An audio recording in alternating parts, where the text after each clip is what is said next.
Welcome friends. इस video में BPSC का प्रीवियस ईयर क्वेश्चन डिस्कस करेंगे। क्वेश्चन की संख्या आपकी 10 होगी। ये 10 क्वेश्चन आपके बीपीएससी के एग्ज़ाम में लगभग बार पूछे जाते हैं। अगर आप लोग हर वीडियो का नोटिफिकेशन चाहते हैं तो आप लोग टेलीग्राम ग्रुप ज्वाइन कर लीजिएगा, जिसका लिंक आपको डिस्क्रिप्शन में दिया गया है। तो आइए देखते हैं पहला क्वेश्चन। भारत और पाकिस्तान के बीच में कौन सी रेखा है? तो भारत और पाकिस्तान के बीच में रेड क्लिफ रेखा है। भारत और चाइना के बीच में मैकमोहन रेखा है।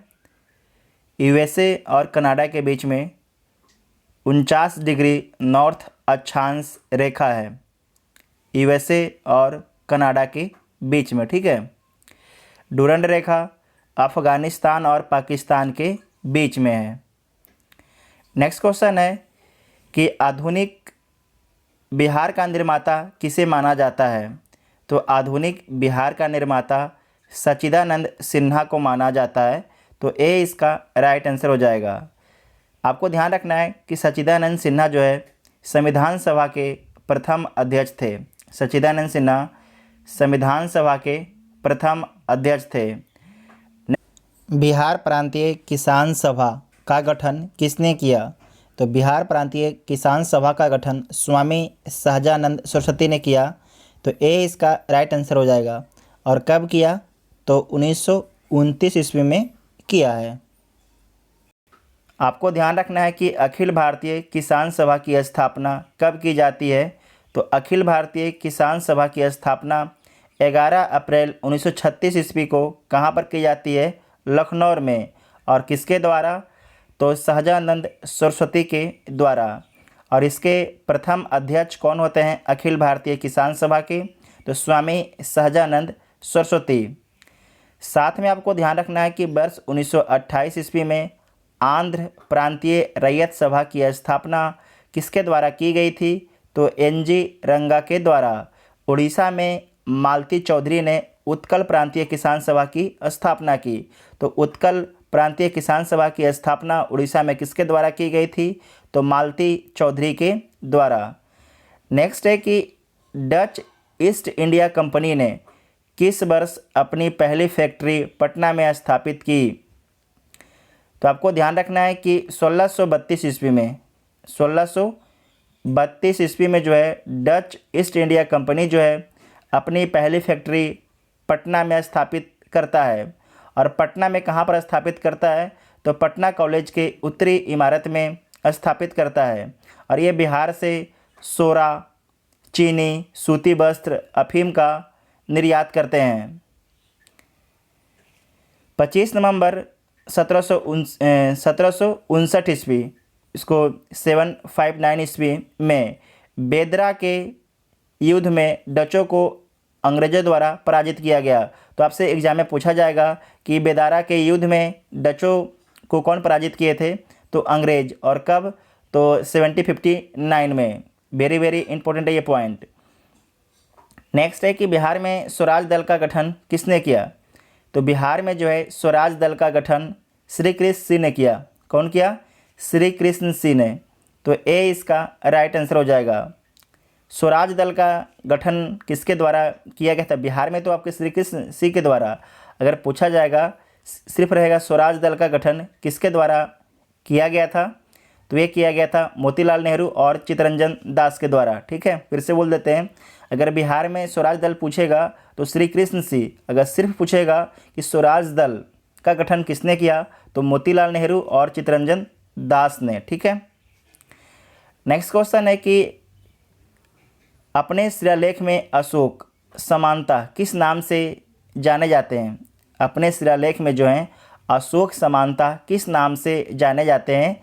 तो प्रियदर्शी के नाम से जाने जाते हैं। ठीक है, प्रियदर्शी। तो बी इसका राइट आंसर हो जाएगा। अशोक की सर्वाधिक प्रचलित उपाधि कौन है? तो देवा नाम प्रियदर्शी, जिसे प्रियदर्शी बोला जाता है।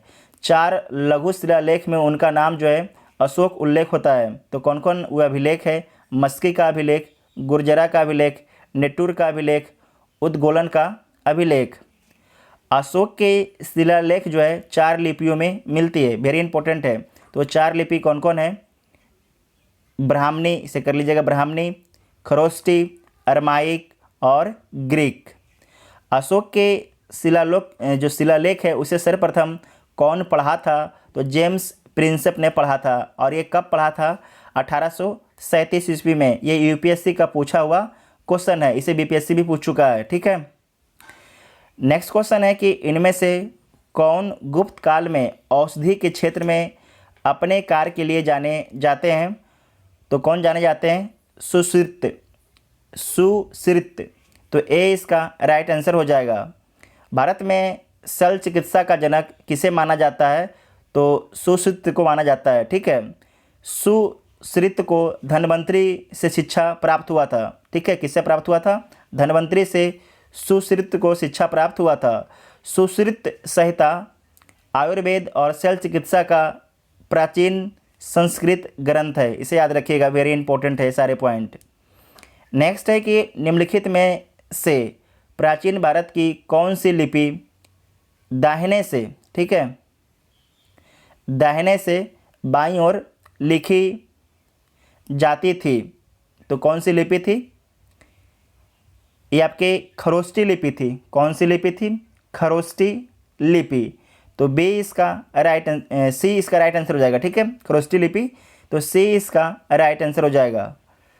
अशोक के सहबाजगढ़ी और मानसेहरा स्थित अभिलेख जो है खरोष्टी लिपि में, वेरी इंपॉर्टेंट है, याद रखिएगा कि अशोक के जो है सहबाजगढ़ी और मानसेहरा स्थित अभिलेख जो है खरोष्टी लिपि में है। खरोष्टी लिपि जो है बाएं से दाएं की ओर लिखी जाती है। नेक्स्ट क्वेश्चन है कि निम्नलिखित में से कौन सा बंदरगाह गुप्त काल में उत्तर भारतीय व्यापार के लिए उपयोग में किया जाता था? तो कौन सा बंदरगाह? ताम्रलिप्ति। ठीक है, ताम्रलिप्ति। तो बी इसका राइट आंसर हो जाएगा। बी इसका राइट आंसर हो जाएगा, ताम्रलिप्ति बंदरगाह। ठीक है।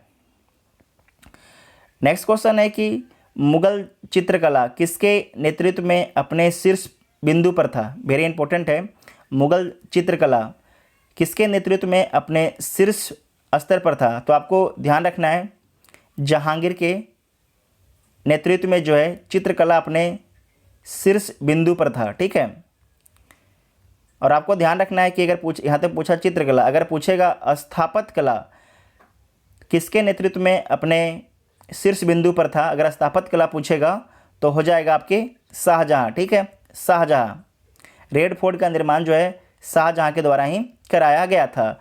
तो इस वीडियो में हम लोगों ने टोटल 10 प्रश्न को देखे जो बीपीएससी बार बार आपके पूछता है। ठीक है, अगर वीडियो आपको हेल्पफुल लगता है तो वीडियो को अपने दोस्तों में भी शेयर जरूर कीजिएगा। Thank you.